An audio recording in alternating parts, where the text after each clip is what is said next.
This podcast details true crime cases. It contains adult themes and may contain descriptions of violence. This episode contains explicit language. It is not intended for children. Listener discretion is advised. Today's episode is sponsored by Audible. Get a free audiobook download and a 30-day free trial at audibletrial.com/onceuponacrime. There are over 180,000 titles to choose from for your iPhone, Android, Kindle, or MP3 player. I have 2 suggestions for you for your free book. If you're enjoying the series on artists, you might like The Lives of the Artists by Giorgio Vasari.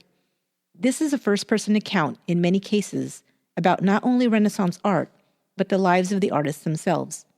Vasari lived during the Renaissance and was acquainted with many of the now famous artists of that time. He wrote about them in detail, and the stories of how they lived and created their great masterpieces is fascinating. On Audible, you can also listen to the book I used to research this current episode, Caravaggio, A Life Sacred and Profane, by Andrew Graham Dixon. It's a wonderful, well-researched book. You can download either book for free and get a 30-day free trial when you sign up at audibletrial.com/onceuponacrime. And thanks for supporting the show. Thank you for joining me for today's episode of Once Upon a Crime. We're in the series Artful Crimes, where I detail crimes committed by and against artists. Last time I told you about the life and death of Van Gogh, how he was plagued by mental illness, and how it caused him so many troubles throughout his life. This time I'll share the life of an artist who, although he was the creator of some of the most beautiful and haunting religious images ever painted, behaved very badly indeed, even committing murder. From what we know, however, he was not mentally ill, but perhaps just a bad seed with a bad attitude, a product of his violent environment, or a man damaged by the trauma of his early life. This is Chapter 2, Caravaggio, the Bad Boy of Rome.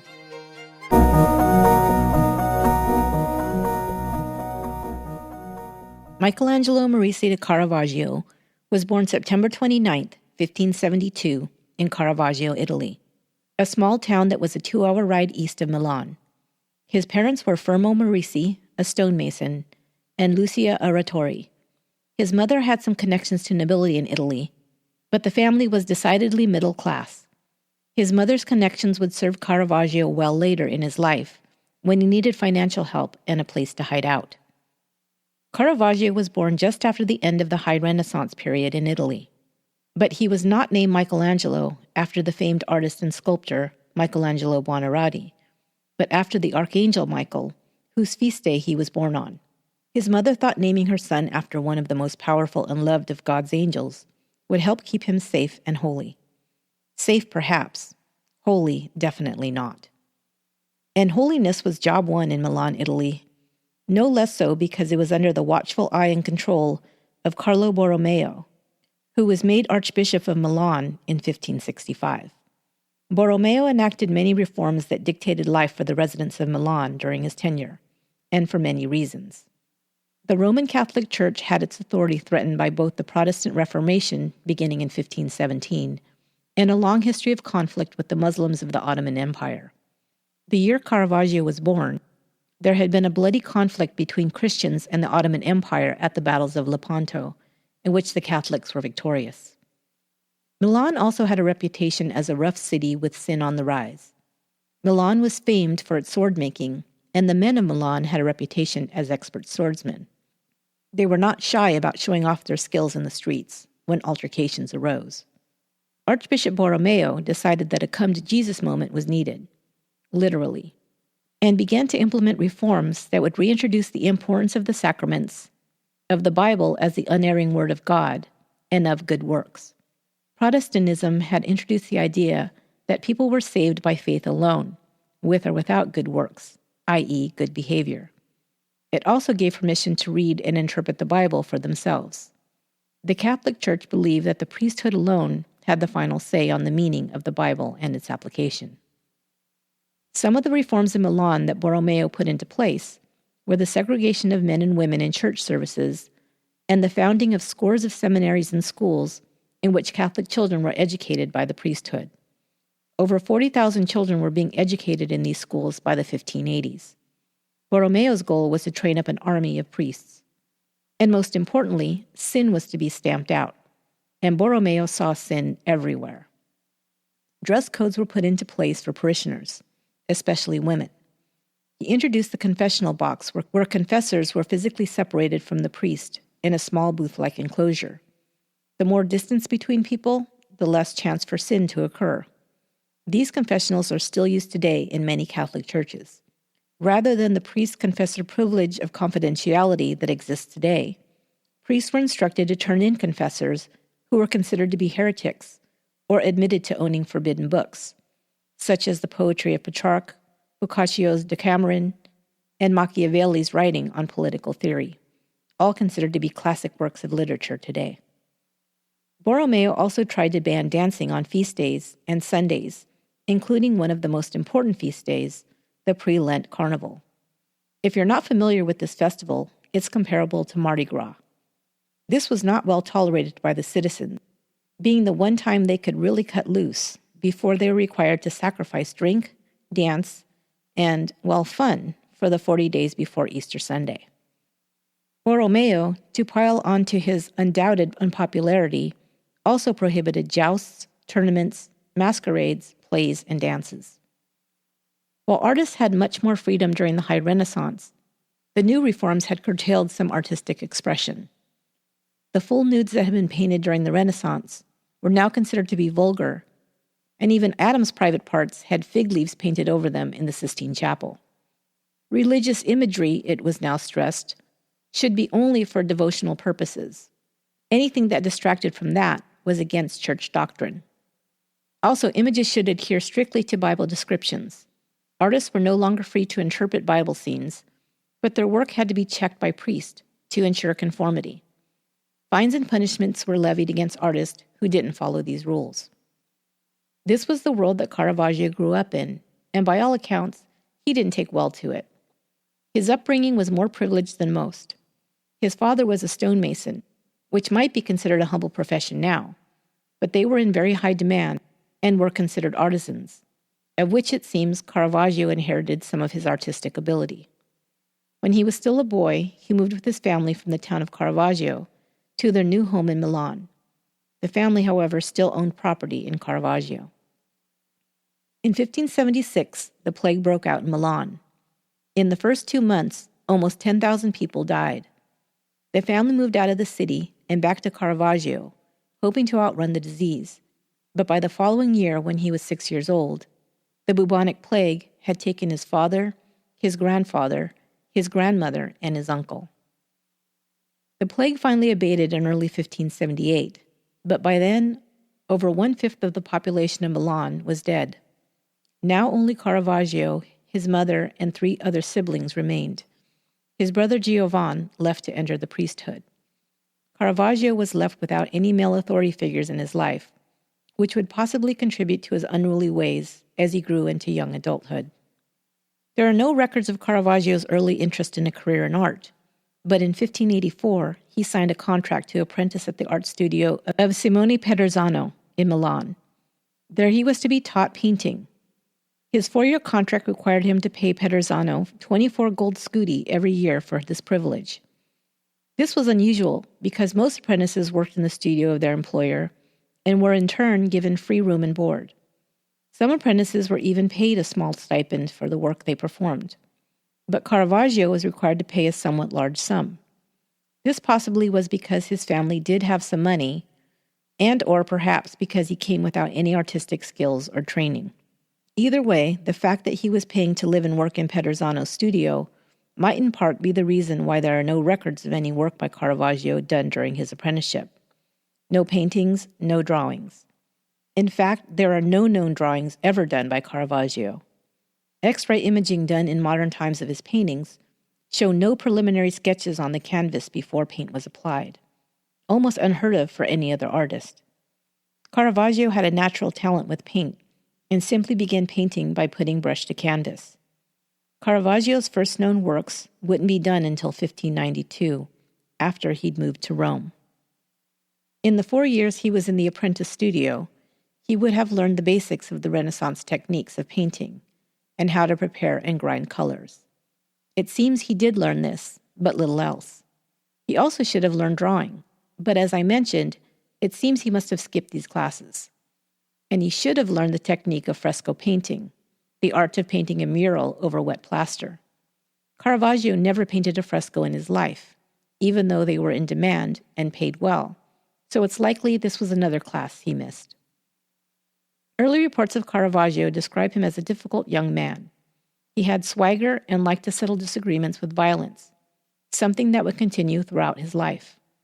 He also seemed to be a creature of the night, often seen wandering the streets at night, drinking, carousing, and generally causing trouble. He always seemed to gravitate to other boys and men like himself, troublemakers, much like modern gang members today. He would seek out the company of brothers in arms, and then finding strength in numbers, perhaps felt even more comfortable starting trouble. In 1588, when his studio contract was up, Caravaggio began selling all the land he had inherited after his father's death. In 1590, his mother bequeathed all her remaining assets to be divided between her 3 surviving children. She must have been in poor health, because 1 month later she died. Caravaggio's brother and sister took some of the cash as well as land, but Caravaggio set out to sell all of his assets and took only cash. He left Milan for good, taking with him 600 gold scudi, or to put it in perspective, 6 times the cost of his 4-year apprenticeship. By the end of the year, he had blown through all of his money. He was 21 years old. Caravaggio arrived in Rome in 1592 to look for work as a painter. Rome was a city with a split personality, much like Caravaggio himself. The capital of Catholic Christendom and the most holy of places, the Basilica of St. Peter's, was surrounded by the slums and squalid homes that were still not quite recovered from the sack of Rome by Charles V's troops in 1527. Street life was very live for the moment in Rome. Who knew when the next attack would come, ending life as you knew it? Caravaggio would have been very familiar with this feeling, having lost almost his entire family in the plague, and this may have contributed to his devil-may-care attitude throughout his life. Caravaggio arrived in Rome at about the same time a new pope was elected. Pope Clement VIII had relaxed some of the restrictions on artists, at least for works that would be held in private collections, but restrictions on public life was another matter altogether. He continued to enforce standards set down by the Council of Trent for Catholics. He enforced a crackdown on prostitution, introduced a curfew, put in place a ban on carrying weapons in public, outlawed dueling, and made libel a capital offense. The papal police had wide-ranging powers to stop and search anyone they suspected of not following the rules. Another way that Rome had a dual personality was its long-standing history of both holy ceremony and public violence. It was mandatory for citizens to attend religious services on holy days like Easter, but alternately, public executions were still carried out, in particularly gruesome fashion.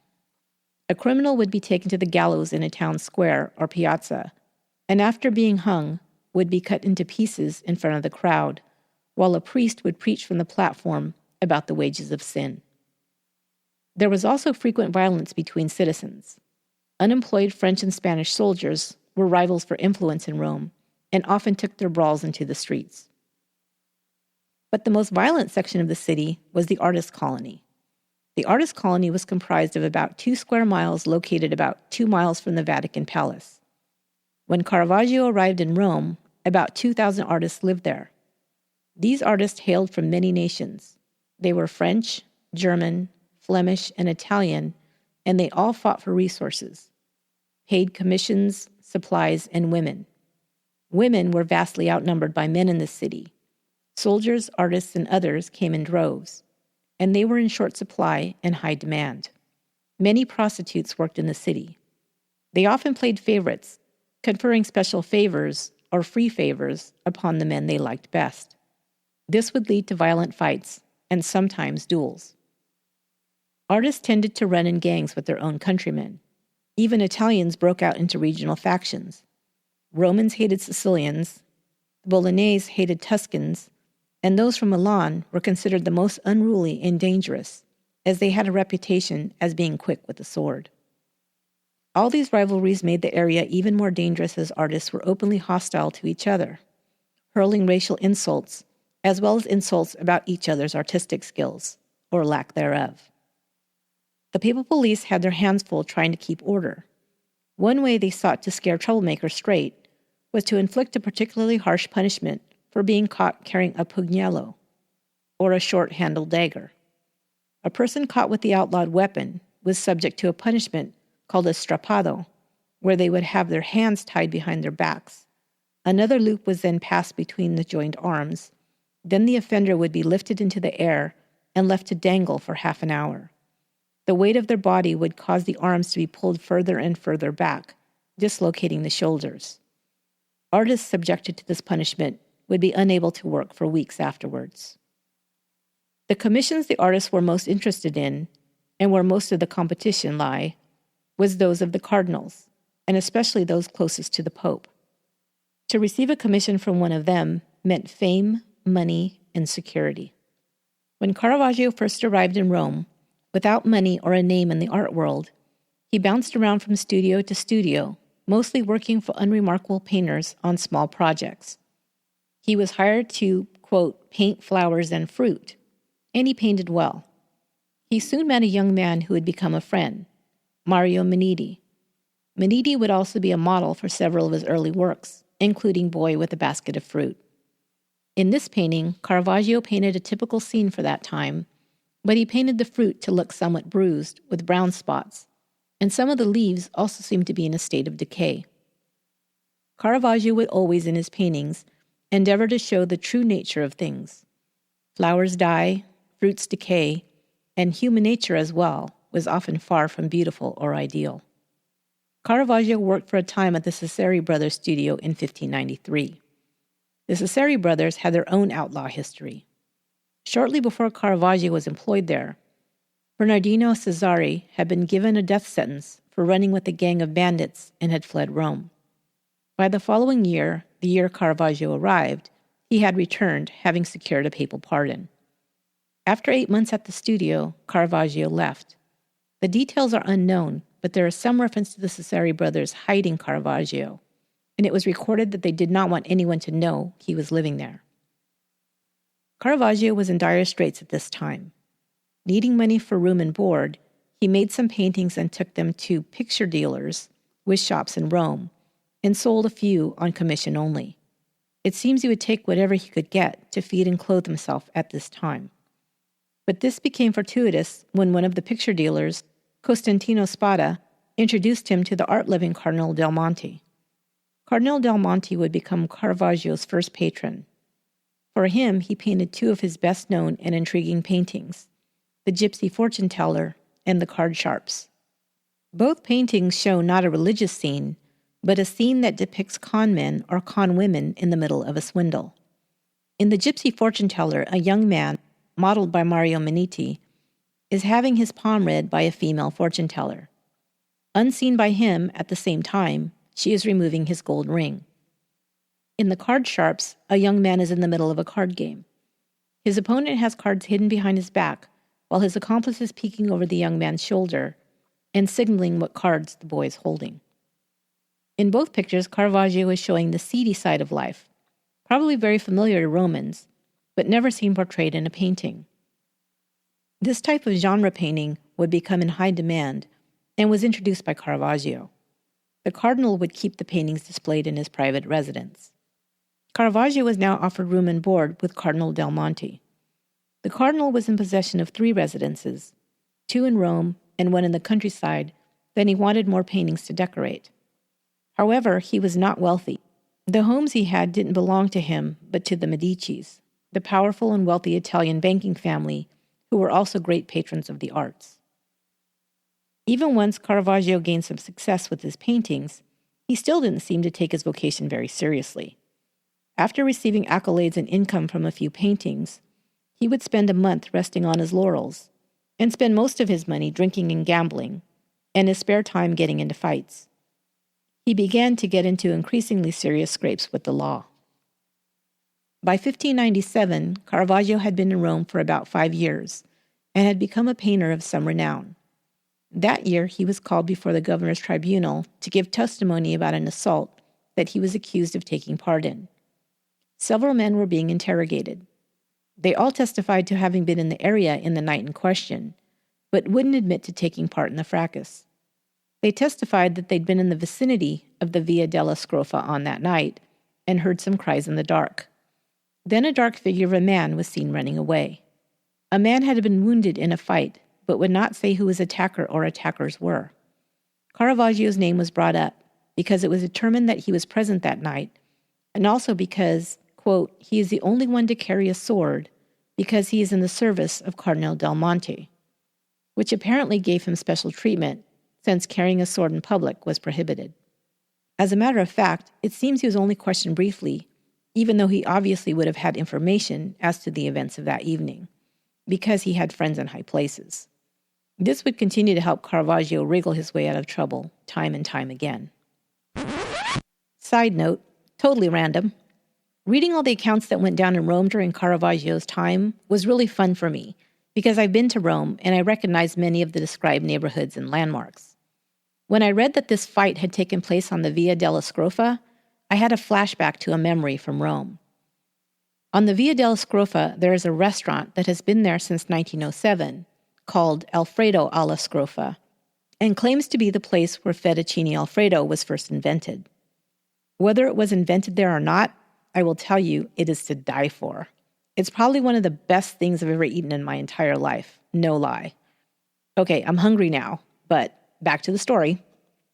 Not long after this inquiry, which, by the way, the investigation was dropped due to not being able to get information out of anyone, including the victim, Caravaggio was arrested.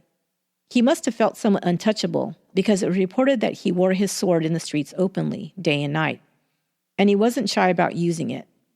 In those days, if you were wounded, you weren't hauled to the hospital, but to the barber shop. Barbers were called barber surgeons, and they were the ones that would sew you back up and dress your wounds.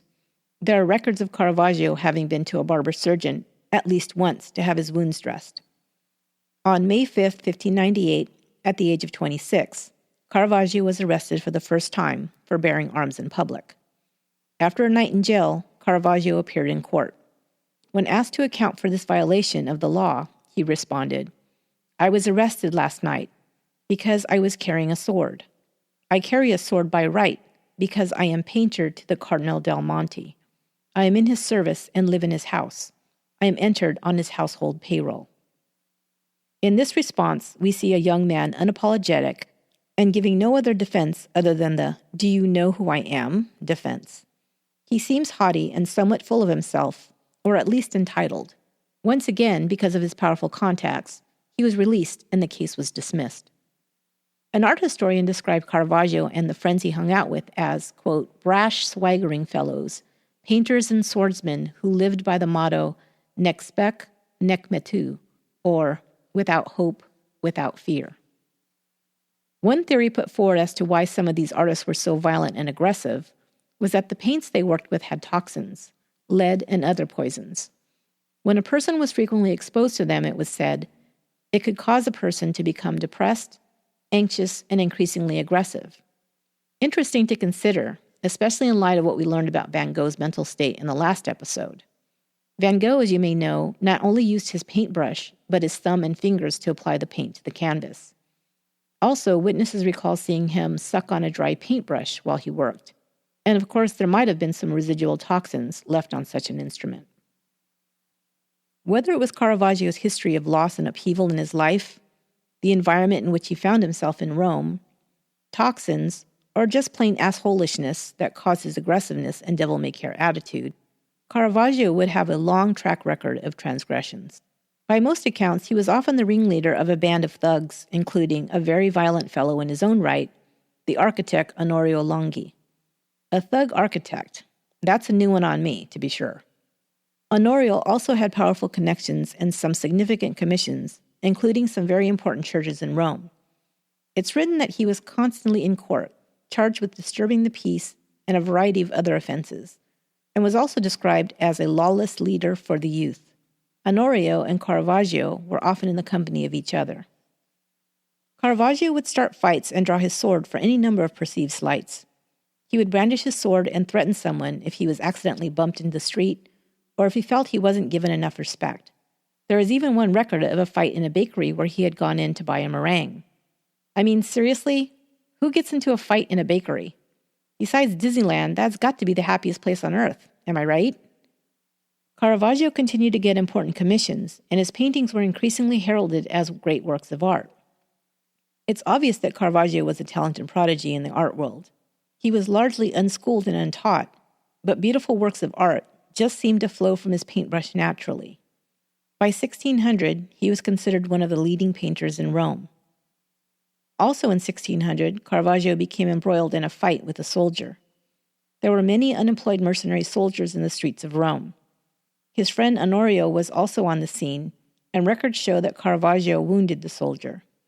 The case was settled out of court, with the painter probably compensating him for his wounds to avoid a jail sentence. Soon after, he also assaulted a young art student who filed a police report. The man was ambushed from behind and hit in the head with a stick. When he turned to defend himself, Caravaggio drew his sword, and the student moved fast enough to only receive a slash in his cloak.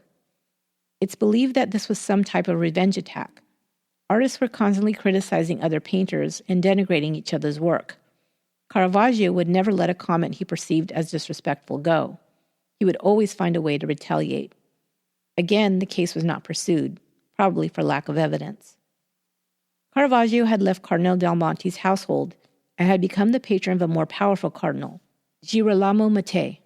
With his influence, Caravaggio began securing even more prestigious commissions, including altarpieces like The Death of the Virgin for the Church of Santa Maria della Scala. Caravaggio had a fierce critic in the artist Giovanni Baglioni, who was jealous of his success and didn't shy away from calling his rival a hack.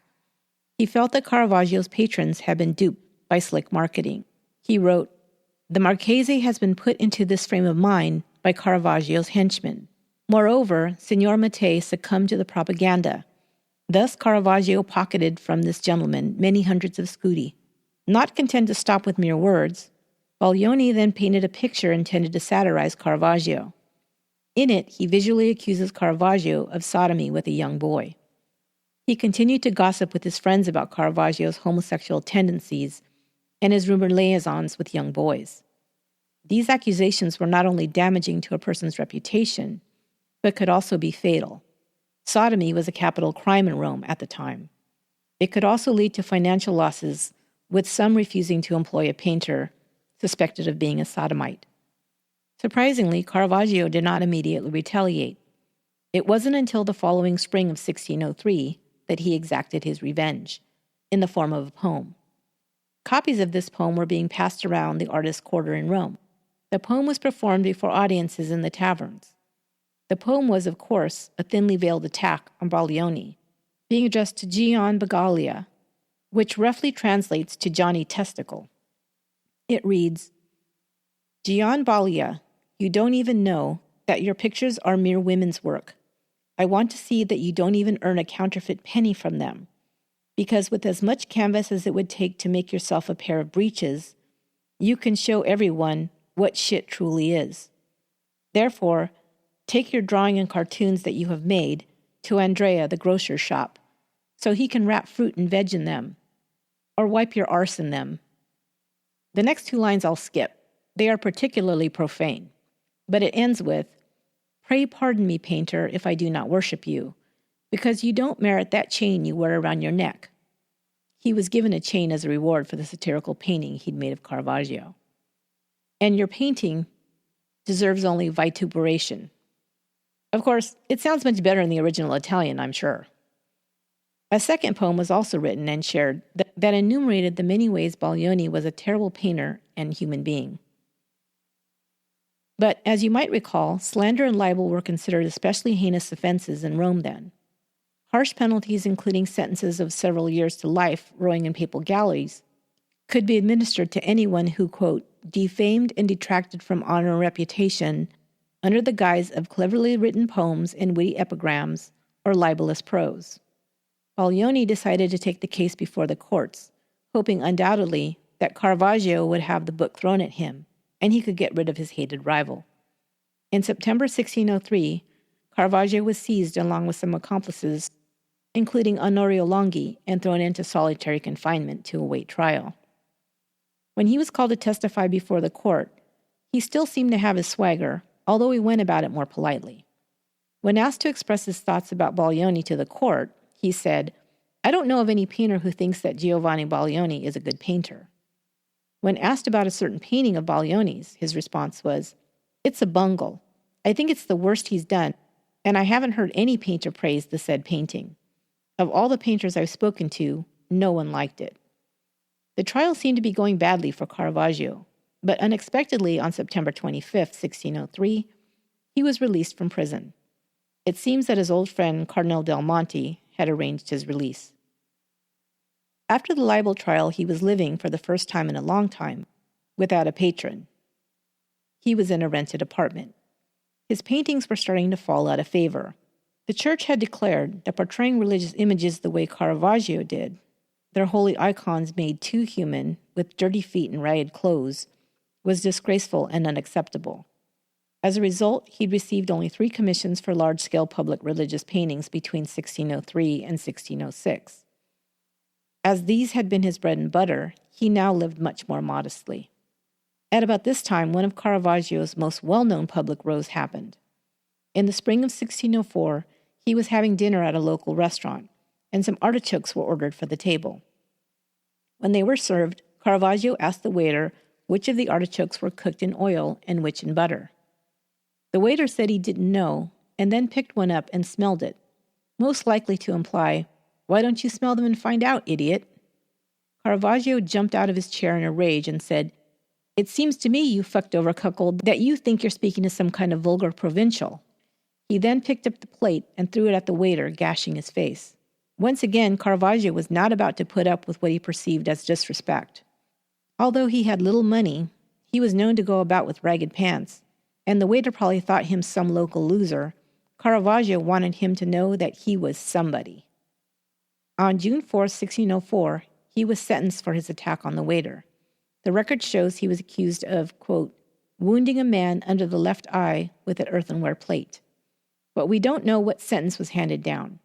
It couldn't have been very serious because he was free on October 19th, when he was thrown in jail again for throwing rocks at some police officers. That autumn, he was also charged with using offensive language against an officer. Another time, he was stopped at night and asked if he was carrying a sword. He replied yes, and asked if he had a license for it. He said yes and presented the license. The officer then thanked him and sent him on his way. As Caravaggio walked away, he could not resist adding, "You can stick it up your arse," and was arrested. Caravaggio was clearly spinning out of control. There is no record of any paintings being completed at this time. In fact, he had one commission that was overdue by several months that he had yet to finish. Even so, his debts were piling up and his rent was overdue. In July of 1605, Caravaggio was charged with the attack on a notary. The man had been walking at night in the Piazza Navona when he felt a blow to the back of his head. He believed he'd been struck by a sword and was bleeding. He didn't see the man, but said the only person he had a dispute with was Michelangelo Caravaggio. Given his reputation, Caravaggio was quickly picked up by the police. He made bail and at the end of July skipped out and fled to Genoa. There were still people in Rome, including Cardinal del Monte, who had a stake in him returning and continuing to churn out new paintings for their collections. There were also those who had paid him and had unfinished paintings that they were waiting for him to deliver. A deal was struck to return Caravaggio to the city, and in August he returned. He made some financial compensation to the victim and had to sign a statement confessing and apologizing. The matter was then closed. While he was away, his landlady owed back rent and with Caravaggio nowhere in sight, seized his possessions from his apartment and changed the locks. 2 unfinished canvases were also seized, the paintings that were owed to paid customers and long overdue.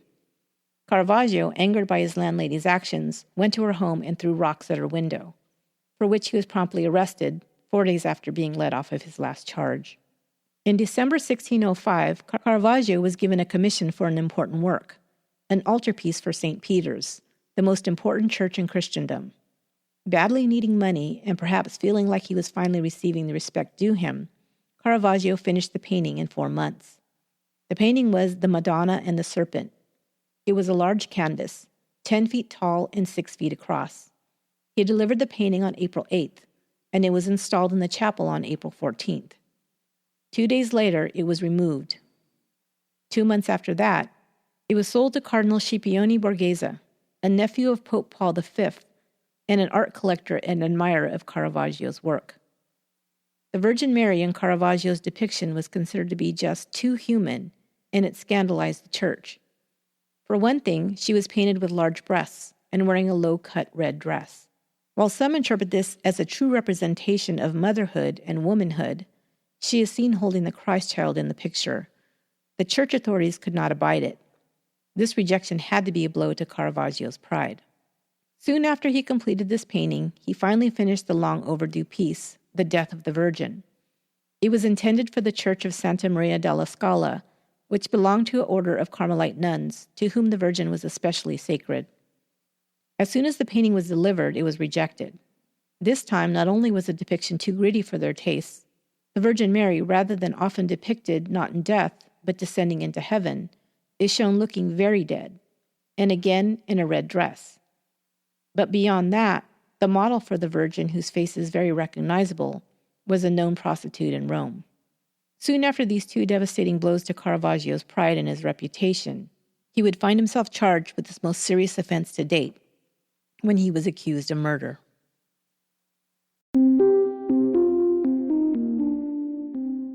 One of Caravaggio's chief rivals in Rome had long been Ranuccio Tomassoni. Ranuccio was a pimp, and one of his girls, named Filide, was often hired by Caravaggio as a model. Filide was known as Ranuccio's most beautiful courtesan, so there may have been some jealousy between the two men. There is also a rumor that Caravaggio might have himself tried to become a pimp. This theory points to the fact that Caravaggio seemed to know many of the girls very well, employing them as models and then possibly trying to persuade them to ply their trade and use him as their protector. It also takes into account that he was always seen in the late evening hours, and how he was described as always being dressed in black. At that time, to be dressed in black and out at night was a sign that you were hiding something, usually nefarious. If it's true that Caravaggio was trying to take business away from Ranuccio, this could be a very good motivation for their intense rivalry.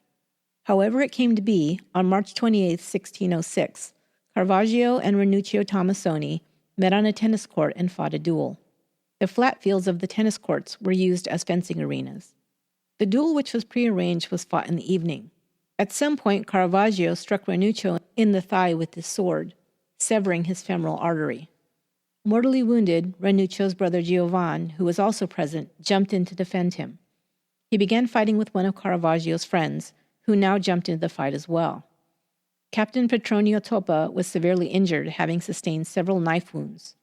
Caravaggio also received an injury in the melee. Ranuccio was rushed to the barber surgeon, but he bled to death soon after. Toppa was also treated and then arrested and jailed. Caravaggio fled. His good friend and longtime partner in crime, Onorio Longhi, had also been present at the duel, but had escaped uninjured and fled to Milan. Caravaggio, who was nowhere to be found, was tried in absentia and sentenced to be exiled. Dueling was punishable by death in Rome, but perhaps they just wanted to be rid of Caravaggio, or perhaps he was still valuable as a painter, but too much of a nuisance to have him living and working in Rome. But the sentence was still serious. He was sentenced to indefinite exile, but was also condemned as a murderer and was subject to bando capitali, or a capital sentence, which meant that anyone had the right to kill him and receive a bounty for his head, literally. His entire body did not need to be delivered to receive the reward.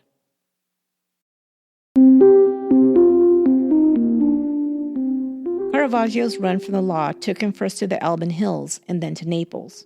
He quickly began to plan how he could get back into the good graces of the papal authorities so he could return to Rome. As always, he knew it would have to be through art. So he painted a picture to be given to Scipione Borghese. Not only was he the Pope's nephew, he was also the chief administrator of papal justice. If he played his cards right, Caravaggio thought, he might just broker a pardon from the Pope for him. The painting was David and Goliath, and it is filled with meaning and symbolism from this desperate time for Caravaggio. In it, young David of the Bible has just slain the giant Goliath. He holds Goliath's gruesome severed head by the hair. The face of Goliath is a self-portrait of Caravaggio himself. The painting was offered to Scipione to say, "Here is my head, sacrificed symbolically for you." He gave him his head in the painting so that he could keep his real head on his shoulders. The painting was sent to Scipione, but he did not hang it in public for several years, probably because he didn't want people to know he'd been petitioned by a murderer. But he did begin to work behind the scenes for the artist's pardon. When no word had come from Rome by October of 1606, Caravaggio fled further south to Naples. As soon as he arrived, he began receiving many offers for commissions. His reputation as a celebrated artist was well known, and the wealthy and powerful were eager to pay him for his work. He received private as well as public commissions. He was even given a large altarpiece to paint called The Seven Acts for the high altar at the Church of Piemonte. The entire building was designed around Caravaggio's painting. But suddenly and surprisingly, Caravaggio left Naples for Malta in the spring of 1607. He decided that the next honor that should be bestowed on him was a knighthood.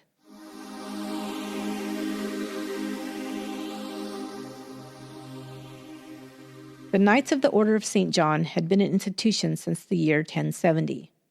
The Knights of St. John won acclaim in 1565 when their troops conquered the Turks in the siege of Malta.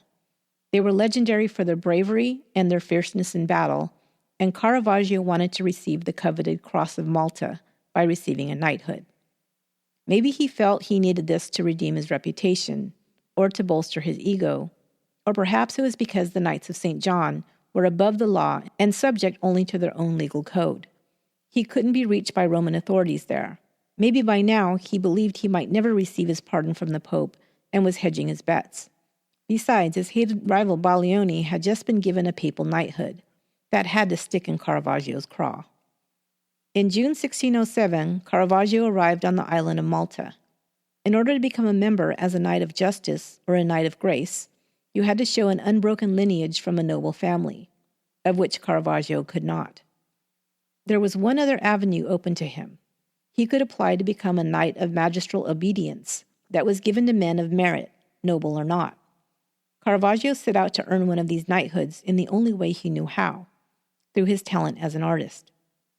He set up his studio and began to paint religious pictures that would be highly prized by the prestigious Catholic order. His first painting was St. Jerome riding. It was praised highly, and other commissions quickly followed. He then was first asked to paint the portrait of one of the most distinguished knights of Malta, Fra Antonio Martelli. By November, he was painting the portrait of none other than the Grand Master of the Knights himself, Olaf de Wignacourt. His portrait now hangs in the Louvre. Wignacourt was delighted with his portrait, and most historians believe that Caravaggio received his knighthood for this painting. Wignacourt had to petition for permission from the Pope to confirm the honor on the artist, and in February 1608 it was granted. They received this reply: "It has pleased the Most Holy Father to approve for Olaf de Wignacourt, Grand Master of the Order of the Hospital of St. John of Jerusalem, authority to present the habit of magistral knight to two persons favored by him, despite the fact that one of the two committed homicide in a brawl." The other person who had received the knighthood along Caravaggio was not named. Can you imagine that guy? What honorable works and exemplary life he must have led to receive this honor, and then to be knighted with a murderer who painted a couple of pictures for it? Life is so not fair. But in order to receive the honor as a novice, he first had to spend a whole year on the island. He was also supposed to pay a tribute before being allowed in the Brotherhood, and he had no money for the payment, so he, you guessed it, painted another altarpiece. This time it was The Beheading of St. John. This was a massive painting, measuring at over 10 feet high and 15 feet wide. The painting depicts the Bible story of when Herod had John the Baptist beheaded as a gift for Salome. This is the only painting Caravaggio ever signed, and he uses the blood gushing from St. John's neck to write his name with, signing it F. Michelangelo, the F short for Fra, or brother, as his official prefix as a Knight of St. John. On July 14, 1608, a year and 2 days after he arrived at Malta, Caravaggio was officially inducted into the Order of the Knights of Malta as a Knight of Magistral Obedience and given the title of Fra Michelangelo Merisi. Caravaggio had succeeded at his goal at being conferred a title of honor and respect. As a knight, Caravaggio was subject to a strict set of rules of conduct. First, knights were not allowed to leave the island without direct permission from the Grand Master. Nor was disorderly conduct tolerated. No insults, no shouting, no fighting or dueling with swords was permitted. It was somewhat unlikely that the new brother Michelangelo would adhere to these rules for long. A mere 1 month after he was knighted, Caravaggio took part in a brawl where another knight was badly injured. Reports indicate that a group of younger knights, including Caravaggio, got into a dispute with a knight of justice, who outranked him. Caravaggio had somehow insulted the senior knight and was called out for it. Then the 6 junior knights, led by Caravaggio, began to brawl. A knight who was with Caravaggio, Giovanni Pietro de Ponte, was carrying a small pistol, and it was bullets from this weapon that had injured the senior knight, named Giovanni Roero. While Caravaggio had powerful friends on Malta, including the Grand Master himself, the seriousness of the crime left them no choice but to arrest him. On August 28th, he was arrested and sent to the prison of Castel San Angelo. One thing that probably crosses your mind at this point in the story is, what was wrong with this guy? I mean, he keeps getting out of these scrapes, and yet he keeps getting back into scrapes. When he's almost just done and out, does something to sabotage himself. It's a complete self-sabotage job. And as I'm reading about Caravaggio, I'm thinking about this, because I used to work with juvenile gang members. I worked with them when they were incarcerated, and I worked with them when they would first get out. And what I frequently saw was just before they were about to be released from prison or from probation, they would do something to self-sabotage and either be put on probation again or sent back to jail or not released. And it really is a phenomenon that happens. And it's almost like, this is who I am. I'm a bad guy, and this is where I should be. So they sabotage themselves to stay where it's most comfortable for them. But I see this with Caravaggio, and I wonder about that, whether he was sabotaging himself because he felt this was who he was and this is what he deserved. A month after he was in prison at the Castel San Angelo, Caravaggio escaped. He would have had to have help in order to escape the prison and then the island, but it is unknown who did so. What is known is that by October 1608, he was in the coastal town of Syracuse, over 60 miles away. He was officially declared missing on October 6th. He then moved on to hide in Sicily. On November 27th, he was still at large, and his trial went on in his absence. He was sentenced to be defrocked, and the ceremonial punishment was carried out at the Oratory of St. John, under Caravaggio's own painting, The Beheading of St. John. It was then written in the record, "The said brother Michelangelo de Caravaggio was in the public assembly by the hands of the Reverend Lord President, deprived of his habit, and expelled and thrust forth like a rotten and diseased limb from our order and society." In Sicily, although still free, Caravaggio was in a bad state. He was anxious and nervous, having to constantly look over his shoulder. It was said he went to bed fully dressed with his dagger constantly at his side. His constant companion during this time was a black dog he named Crow, who he taught to do tricks and most likely was employed as a watchdog, so that Caravaggio could have an additional set of eyes and ears to warn him of any threats. He continued to secure commissions for paintings for money to help fund his travels, but he would paint them quickly and then move on just as soon as they were completed. Meanwhile, he still had some rich and powerful friends in the Colonna family who had long ties to his mother and her family. The Marchesa had worked to secure a truce with Wignacourt in Malta. A deal had been worked out in which Caravaggio would send some paintings back to Malta and also agree to stop using his knight's title, as he was now defrocked. Caravaggio had moved on to Naples, where he felt safer. After hearing about the deal made with Wignacourt, he was even more hopeful. This, he believed, could open up another chance for a pardon from the Pope and the possibility of a return to Rome. To celebrate, Caravaggio decided to visit a tavern popular with artists and poets. Unknown to him, he was followed to the tavern by a group of armed men. When he left that evening, he was ambushed. Caravaggio received a serious wound, a deep cut to his face that was often used as a retaliation for some insult or to revenge a person's honor. Traditional accounts later would say that this was in retaliation for the murder of Ranuccio Tomasoni, but as it was several years after the murder and a long distance from Rome, that is unlikely. It's more likely that they were men from Malta who were avenging the shooting of Giovanni Roero. It's probable that having escaped from prison and then being defrocked being his only punishment, and on top of that, he was able to make a deal to have the charges dropped, that this didn't sit well with Roero and his people. It is very likely that they would seek to exact their own form of justice. Caravaggio was extremely debilitated by the attack. He stayed in Naples in the Colonna Palace, recovering for the next 6 months. Finally, in July of 1610, Caravaggio boarded a boat with 3 of his paintings, 2 of St. John the Baptist and 1 of Mary Magdalene. He had been assured of his imminent papal pardon. Scipione Borghese, the Pope's nephew, this time agreed to help Caravaggio obtain the long-awaited pardon, but only if he gave him his entire stock of unsold pictures once he arrived in Rome. So on July 9th, Caravaggio set sail on a boat to Porto Ercole. A week after the boat left Naples, it docked at Paolo, a Spanish garrison about 20 miles west of Rome. From there, Caravaggio would need to unload his paintings and hire a cart to transport him and the crates the rest of the way into Rome. But something happened as soon as he arrived at the port. Something was either out of line with his paperwork, or there was some confusion, or perhaps Caravaggio just said something the captain of the garrison didn't like.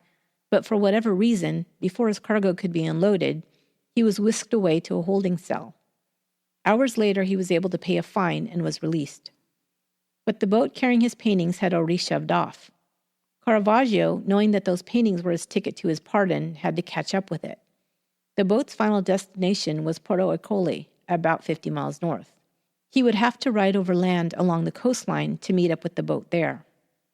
But Caravaggio was still very ill, still recovering from the serious wounds he received, and was probably already exhausted from the week-long boat trip. A healthy man could have covered the area in a couple of days, but Caravaggio was far from healthy. He did arrive in Porto Ercole, probably around July 18th or 19th, but he was very ill, perhaps from heat exhaustion, or he may have suffered a heart attack, but soon after he arrived, Caravaggio died. He was quickly buried without ceremony and placed in an unmarked grave.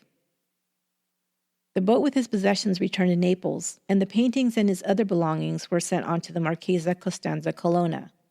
Scipione Borghese, hearing about Caravaggio's death, soon sent word that the paintings were to be sent to him in Rome, but it was too late. The local prior of the Knights of Malta had already barged into the palace and taken the paintings away. On the death of any Knight of Malta, their possessions became the property of the order. Now Wigna Court was acting like the defrocking of Caravaggio had never happened, so that he could take possession of the paintings. Now a fight took place between Rome and Malta, in letters, threats, and demands. 5 months later, only one painting could be found, one of the St. John paintings. It finally found its way to Scipione Borghese, slightly damaged, and is now still in the Borghese collection.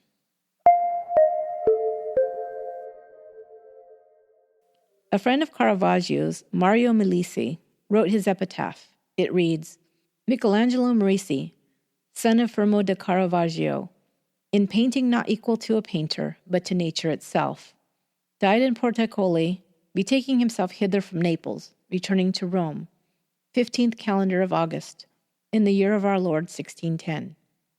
He lived 36 years, 9 months, and 20 days. Dedicated this to a friend of extraordinary genius. Caravaggio's reputation lives on as a great and important artist who inspired the Baroque period of art. He never established a school or spread his techniques as some other artists have done, but art historians believe that without Caravaggio, artists such as Rembrandt, Delacroix, Manet, and Vermeer would never have existed, or have been utterly different.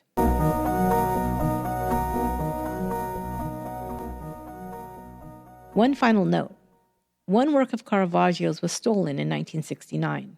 The painting, The Nativity with St. Francis and St. Lawrence, was stolen from the Oratory of San Lorenzo in Palermo, Italy.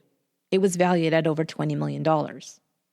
Italian police set up an art theft task force with the specific aim of reacquainting lost and stolen artworks. Since the creation of this task force, many leads have been followed regarding the Nativity. Ex-mob members have said that the Nativity was stolen by the Sicilian Mafia and displayed at important Mafia gatherings. Ex-mob members have also reported that the Nativity was damaged by the Mafia and since destroyed. The whereabouts of the Nativity are still unknown. A reproduction currently hangs in its place in the Oratory of San Lorenzo. If the Mafia is responsible, perhaps they chose this work of art because it was created by a famous bad boy of Rome. Somehow, I think Caravaggio could have appreciated this. That'll do it for this episode of Once Upon a Crime. Once Upon a Crime is written, produced, and edited by me, Esther Ludlow. Our marketing assistant is Nancy Chen, and our research assistants are Sabrina Atkinson and Sarah Villarreal. You can find us on Twitter at Upon a Crime, and on Facebook at Once Upon a Crime Pod. Until next time, be good to one another.